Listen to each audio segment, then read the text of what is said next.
Baby Farm Animals, Foals by Anastasia Suen. Read to you by Miss Z, preschool teacher. Look for these words and pictures as you read. Ears, mane, hoof, legs. Have you ever seen a foal? A foal is a baby horse. Its mother is a mare.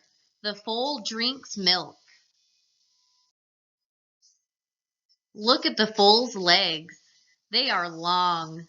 The foal walks 2 hours after being born. Look at the foal's ears. They are soft. They turn to listen.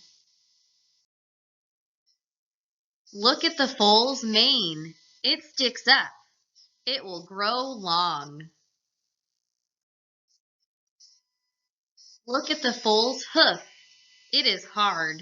It gets trimmed like fingernails. A foal stays with other horses. She is part of a herd. The herd runs.